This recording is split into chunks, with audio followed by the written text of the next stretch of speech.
The Arcturus 9 military conclave was the pride of Confederated systems, a bastion of discipline where young minds were hammered into perfect soldiers. In massive halls of steel and glass, cadets marched in lockstep, each one a flawless product of rigorous conditioning. Failure was unthinkable. Doubt was weakness. Every gesture, every thought, was molded by centuries of unbroken military tradition. Here, in the shadow of twin suns, the future warriors of 1,000 worlds honed themselves into instruments of conquest. Among them was Zalara, whose precision with a pulse rifle had set records unbeaten for decades. Crone, renowned for reducing complex battle scenarios to mathematical certainty within seconds. Mren, whose unwavering loyalty had seen her once walk into live fire to drag a comrade to safety. Their names were whispered with awe among their peers, paragons of everything the conclave demanded. They believed themselves prepared for anything. No enemy, no situation could unsettle them. It was a truth they wore like armor. Humans, they believed, were beneath notice.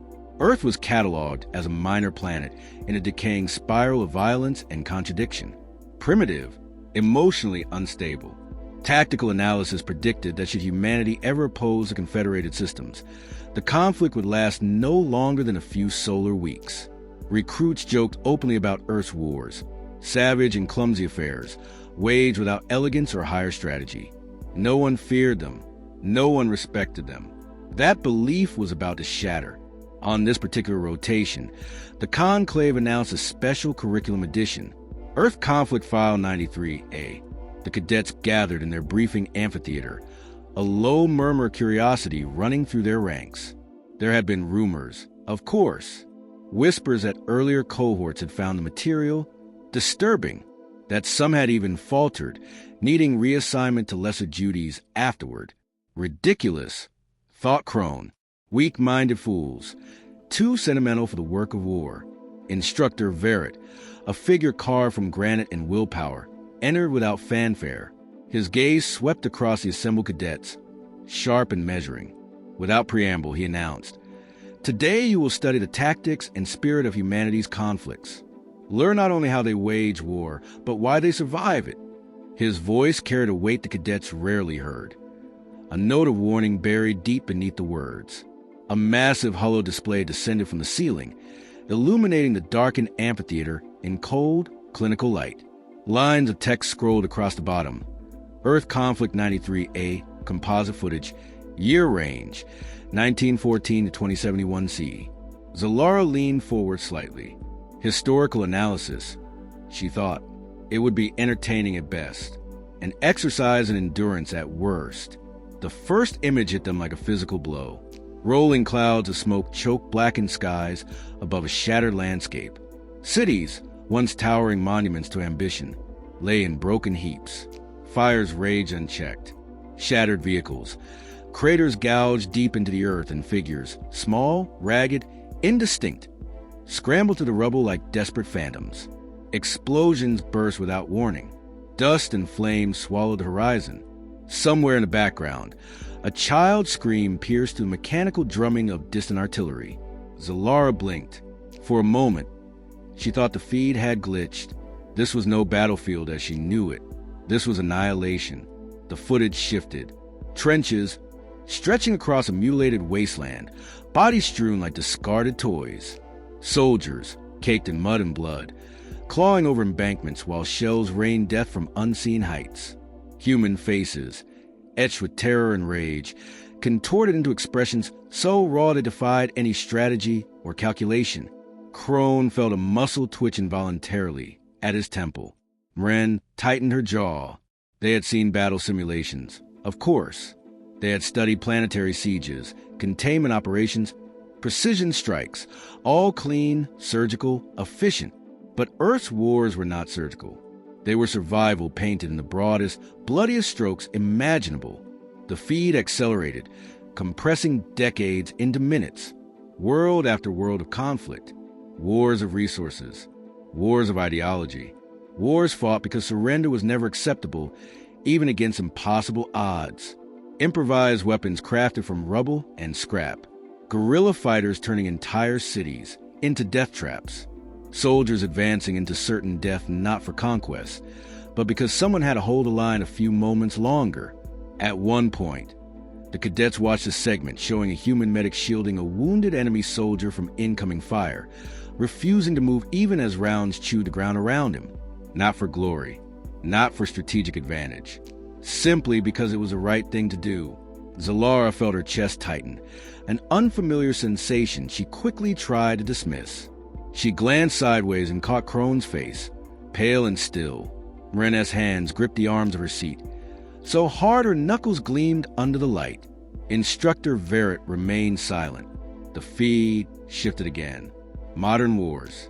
Humanity's technology had evolved, but their spirit remained unchanged. Cybernetic enhancements, autonomous drones, energy-based weaponry, all wielded with a reckless, almost joyful abandon.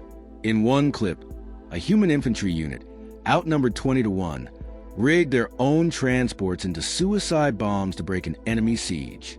In another, civilians armed with nothing but determination and Molotov halted an armored division long enough for evacuation shuttles to escape. And always that same look in her eyes, a defiance so absolute it bordered on madness. 10 clips in, a cadet rose abruptly from his seat, trembling. His mouth worked soundlessly for a moment before he managed to croak. "Permission to resign, sir." His voice cracked like dry branches underfoot. Instructor Verrett didn't blink.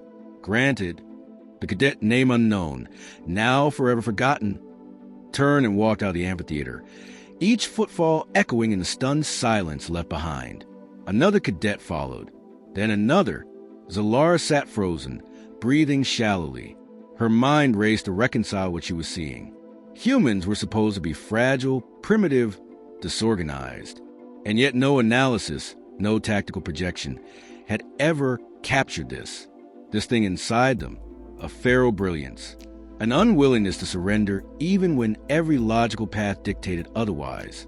No wonder previous cohorts had broken. And somewhere deep inside her, a small, cold knot of fear tightened. Because if such creatures ever united under a single banner, with a single purpose, there might not be a force in the known galaxy capable of stopping them. The footage continued without mercy. Earth's wars, it seemed, were not about victory at all. They were about endurance. And humans, for all their flaws, had mastered the art of enduring. By the time the lights rose again, the amphitheater was half empty. Those who remained sat in silence, struggling with emotions they had no training to name. For the first time in the history of the Conclave, the cadets of Arcturus 9 tasted doubt, and it was bitter beyond anything they had ever known. The holoscreen flickered again, dragging the remaining cadets back into the maelstrom of Earth's history. There was no reprieve, no comforting analysis, only raw footage. A new series of images unfolded. Vast battlefields, reduced to dust and ash. Soldiers charging headlong into walls of gunfire, screaming not in terror, but in fury. Zalara sat rigid in her seat, heart hammering against her ribs.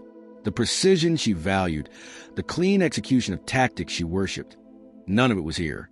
This was war as she had never imagined it, war stripped of all pretense, pure against impossible odds. Krone leaned forward, narrowing his eyes, searching for patterns. His mind, sharp as a vibroblade, tried to frame these actions into something predictable, but there was no pattern, no sense of measured retreat or strategic withdrawal. Every battle was fought as though surrender was an alien concept, as if retreat itself was a greater death than any enemy bullet. A human squad was shown holding a collapsed bridge against a mechanized column. They had no heavy weapons, no reinforcements.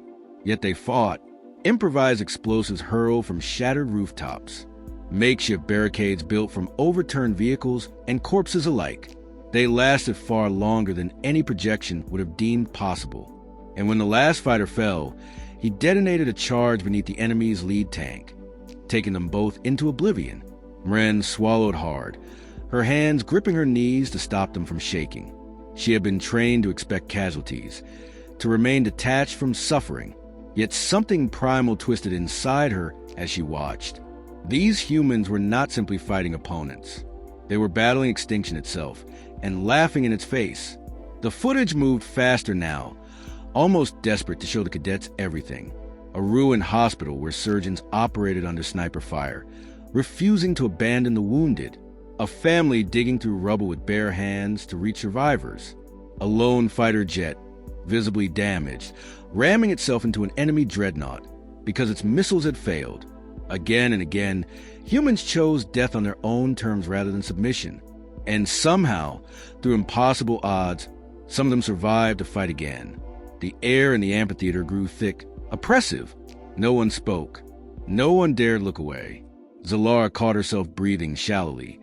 Her hands clenched into fists so tight her claws had begun to pierce her palms. She had trained for discipline, endurance, the calculated application of force. But what she saw here was something entirely different. A force that could not be predicted. A chaos that fed not on fear, but on defiance. Another segment played. Earth's wars had evolved. The weapons had grown deadlier, the stakes higher, yet the spirit remained unchanged. In one haunting clip, a platoon of human soldiers marched through a ruined city square while bombs fell around them. Their uniforms were scorched, their faces hollow. Yet they sang as they advanced, their voices ragged but unwavering, a hymn of defiance. Every note dared the universe to break them. Crone rubbed his temples as if trying to drive away a headache that logic could not cure. His calculations, his endless models of conflict probability, meant nothing here. Against creatures who refused to act predictably, mathematics failed. Prediction failed. Strategy bent and broke against that terrible, beautiful madness. Mren closed her eyes briefly, listening to human song bleeding through the footage. Even across systems, even without translation, she understood the meaning. Stand, fight, endure, no surrender, no matter what. The footage cut to the siege of Dakar, an infamous conflict where a human city had resisted orbital bombardment and planetary invasion for 3 consecutive years. The holographic feed showed civilians alongside soldiers, barricading streets, building homemade drones, weaving networks of traps and sabotage so intricate they turned an entire city into a weapon. 3 years. No supplies. No reinforcements. Only grit, ingenuity, and the stubborn refusal to die. Zalara felt something in her chest twist and crack. Admiration, horror, envy, fear. It bled together into a single emotion she could not name. She thought her own people, how quickly they were trained to yield under certain conditions to preserve strength. She thought how easily most species would have abandoned hope under similar circumstances. Humans didn't abandon hope. They sharpened it into a blade and drove it into the heart of despair. The footage shifted again. A final sequence. A lone human soldier pinned behind debris, cut off, wounded. Enemy forces closed in. His weapon was jammed. His comms were dead. No chance of rescue. No chance of victory. He grinned, a mad, brilliant, defiant grin, and stood up. He didn't beg for his life. He didn't hide. He charged. And for a few moments, even the enemy hesitated, because there was something in that reckless, fearless advance that chilled him deeper than any weapon.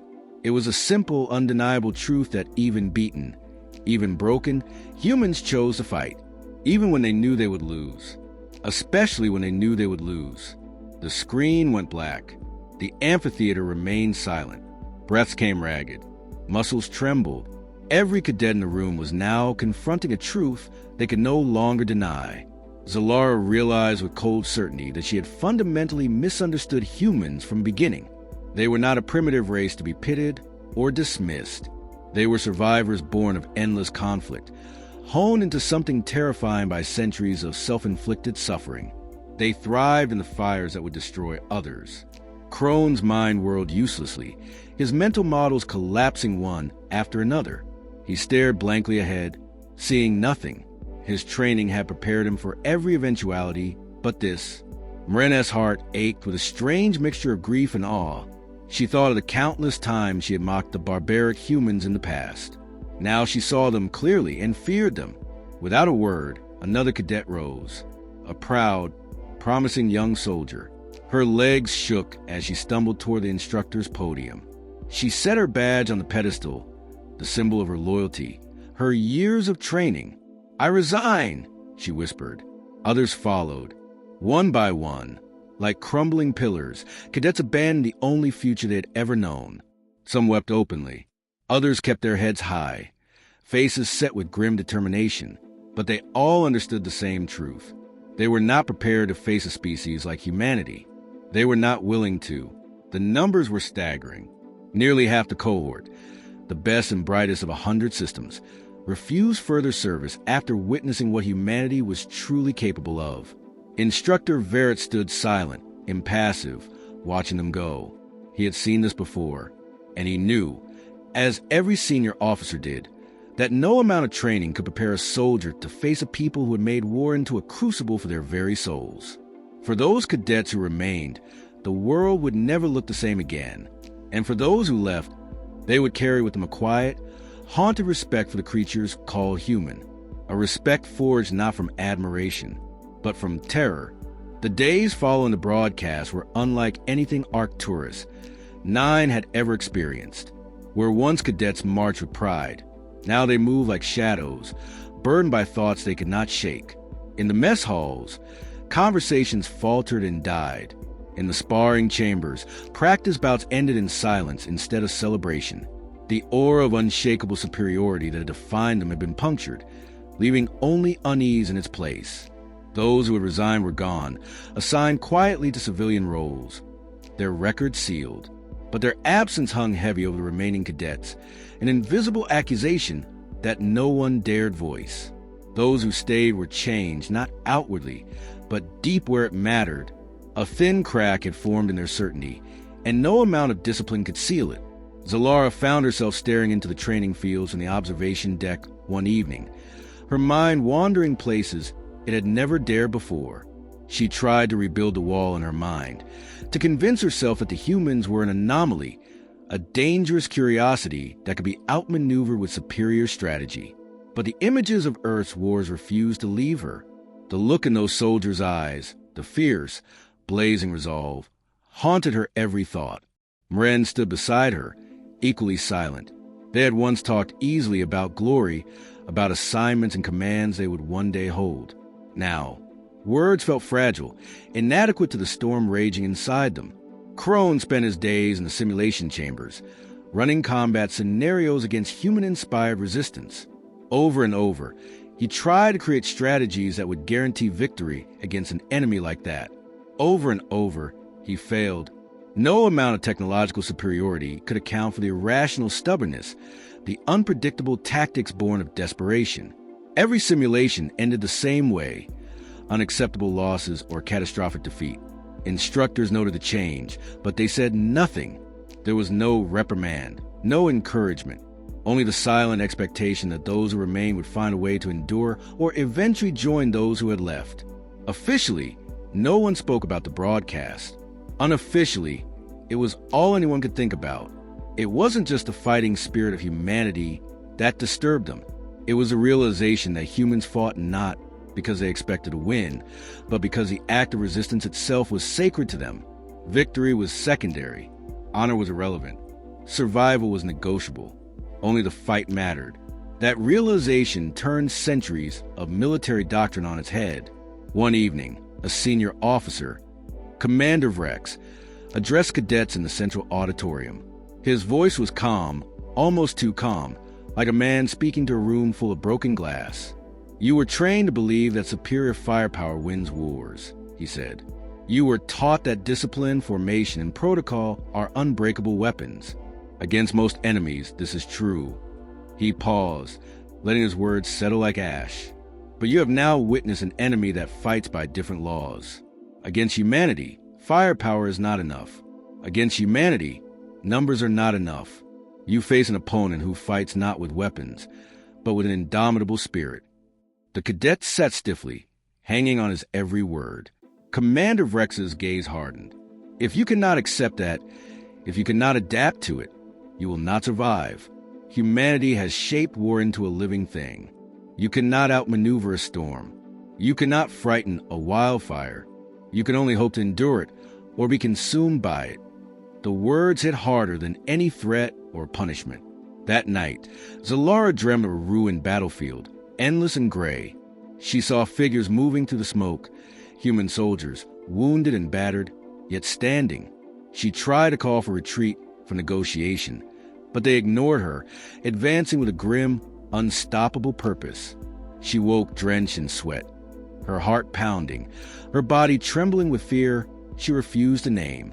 Mren stopped attending voluntary strategy seminars altogether, choosing instead to spend long hours alone in the archives, studying human history.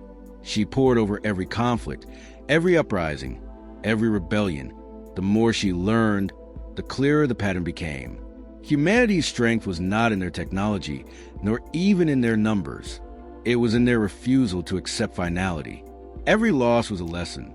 Every defeat was a crucible. They bled, they suffered, but they learned, adapted, and came back harder each time. Against a race that treated extinction as just another challenge to overcome, how could traditional tactics prevail? Crone began to redesign his simulations entirely. No longer did he focus on overwhelming force. Instead, he modeled scenarios of disruption, exhaustion, and psychological warfare. But even then, in the darkest simulations he could create, humanity sometimes still won. Not by numbers or brilliance, but by the sheer force of their refusal to die. Whispers spread among the cadets. Private conversations filled with unease. If they ever come for us, if they ever unite, we wouldn't stand a chance. The conclave leadership did not intervene. They understood what was happening. It was necessary. It was painful. It was survival. A small, secretive meeting was held in the highest circles of command.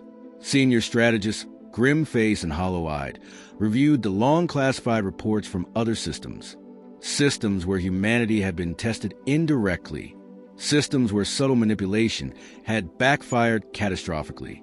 Humanity's response to existential threats was always the same: rage, unity, and an escalation beyond what their enemies could comprehend. One report in particular was passed silently between them. A classified encounter in the outer sectors, where a minor human colony, faced with eradication by a superior alien force, had destroyed not only their enemy but themselves in a final act of defiance, ensuring that not a single enemy ship survived to report victory. The lesson was simple. Against humans, no battle was truly won unless every last one of them was dead. And even then, victory was bitter. The cadets of Arcturus, 9 learned that lesson in their bones. They learned that survival against humanity was not about superior firepower or cunning strategies. It was about respect, the kind of respect born only from fear. Over the next cycle, a subtle shift occurred in the training programs. Earth conflict simulations became mandatory study. New doctrines were drafted. Doctrine not for conquest, but for containment, for avoidance. Manuals quietly recommended negotiation whenever possible. Confrontation with humanity was to be the last resort, not the first. Zalara, Mren, and Crone never fully recovered the bright certainty they had once felt in the Conclave's teachings. They became quieter, more thoughtful, their arrogance burned away by hard, terrible knowledge. They trained harder now, not because they thirsted for victory, but because they understood that survival against a human enemy demanded more than strength. It demanded everything they were and more, for they knew now with absolute certainty that if they ever stood across a battlefield from a human force, they would not be facing soldiers. They would be facing a force of nature, and nature could not be reasoned with. It could only be survived. The academy year ended without ceremony. Where once there would have been grand processions and speeches of triumph, there was only a muted gathering, each cadet receiving their new assignments in silence. No cheers, no celebrations, only a cold acceptance that they were being released into a universe far more dangerous than they had believed. Zalara stood in the courtyard, clutching the datapad that detailed her future post. A prestigious position awaited her: liaison officer to a frontier sector near human space. It should have been an honor. It felt instead like a sentence. She gazed upward at the distant stars, wondering if somewhere out there, unseen and unstoppable, humanity was preparing for another war. Mren joined her, her own assignment no less grim: intelligence operations, observation, and containment of human expansion. It was clear now that every rising officer of the Conclave would have to specialize in the reality of Earth's children or perish. The old ways of warfare were obsolete in this new age. Against humans, doctrine alone would fail. Crone passed him without speaking, his expression hollow. He had been assigned to strategic development, a polite term for desperate contingency planning. In truth, he would spend the next years of his life designing scenarios not conquest, but a retreat, designing strategies not to win against humanity, but to survive them. Each cadet leaving Arcturus, 9 carried 2 invisible burdens, their rank and their fear, a fear that would never be spoken aloud, yet would color every decision, every deployment, every whisper of interstellar politics from now until the end of their careers. The Conclave leadership, for all its pride and secrecy, understood that humanity could not be defeated through strength of arms. Control must be exerted by quieter means, diplomacy, economic entanglement, subtle redirection. Open war would be catastrophic. The cadets had learned that lesson firsthand. As Alara boarded her transport, she glanced one final time at the academy that had shaped her. She had entered as a warrior eager to carve her name into history. She left as something else, not weaker, perhaps stronger, but tempered by a knowledge most of the galaxy still did not understand. The journey to her assigned sector took days. Alone in her quarters, she replayed the footage of Earth's wars over and over, each time focusing on different details. The expressions of soldiers, the tenacity of civilians, the haunting songs sung by the doomed. She was not searching for tactics anymore. She was searching for understanding. She began to realize something chilling. Humanity's greatest weapon was not rage, nor pride, nor even adaptability. It was hope, a vicious, illogical, stubborn hope that refused to be extinguished no matter how many cities fell, no matter how many armies were crushed. Against hope, despair was a weapon that backfired. Against hope, attrition was meaningless. Even in utter annihilation, humans managed to turn defeat into a warning to others, a cry of defiance that echoed across history. In the briefing files Alara studied on the journey, there were countless examples of civilizations that had collapsed after attempting to enslave or exterminate humans, not because humanity had destroyed them immediately, but because the infection of human resistance spread like wildfire, igniting uprisings, inspiring the oppressed, destabilizing empires that thought themselves eternal. It was not humanity's armies that toppled them. It was the idea of humanity, the unkillable dream that freedom was worth any price. Zalara shivered, feeling smaller than she ever had in her life. She understood now why the footage had been shown. It was not cruelty. It was necessity. Better to lose cadets to fear now than to lose fleets and worlds later to arrogance. The first encounters Alara had with human representatives was quiet, almost cordial, a diplomatic summit, meant to establish trade routes and peacekeeping agreements. But even in that sterile room, with polite words exchanged and contracts signed, she could feel it, the electric undercurrent beneath their civility. The humans smiled easily, joked casually, but their eyes never forgot. They carried the weight of their history like armor, invisible yet indestructible. Every handshake, every diplomatic compromise was offered from a position of strength that had nothing to do with firepower and everything to do with resolve. Ren's reports came in from time to time. She spoke of similar experiences, negotiations where the humans seemed relaxed, even friendly, yet always on the verge of something deeper, as if they understood the fragility of peace better than anyone, and treated it not as a right, but a blessing wrestled from the jaws of endless struggle. Crone's new simulation spread quickly across military academies. War games against human scenarios became mandatory training. No victory condition was considered complete unless it factored in unexpected human resilience. The best cadets, the ones who survived the simulated wars, were the ones who adapted quickly, who stopped underestimating their enemy, who respected the human gift for turning every setback into a new form of warfare. The Conclave's doctrine shifted silently. Colonization efforts avoided human territories. Conflict with species allied to humans were treated with extreme caution. Treaties were signed where once there would have been conquests. And everywhere, in every strategy meeting and classified report, the same unspoken rule: was etched into the minds of leadership. Do not provoke humanity. Years passed. Zalara rose through the ranks, her career distinguished not by acts of aggression, but by the quiet successes of avoidance and compromise. She navigated crises, averted skirmishes, maintained fragile alliances, all the while carrying the memory of that broadcast deep within her. Whenever a new officer under her command spoke lightly of humans, mocking them as primitive or weak, Zalara corrected them with a single look, and if they did not understand, she arranged for them to view the footage. None of them ever spoke lightly again. In quiet moments, Zalara wondered if humanity understood the influence they had, if they knew that entire fleets trembled at the thought of facing them, if they realized that their defiance had reshaped the very fabric of galactic power. Perhaps they did. Or perhaps, true to their nature, they simply didn't care. They would fight regardless. In the end, Zalara came to accept a truth she would never believed in her cadet days, that the galaxy's greatest hope for balance was not the strength of the Conclave, nor the wisdom of the elder races, but the terrible, burning will of humanity. They were the storm that could never be tamed, the fire that would never die, and all the empires of the stars could do was pray they never truly woke it.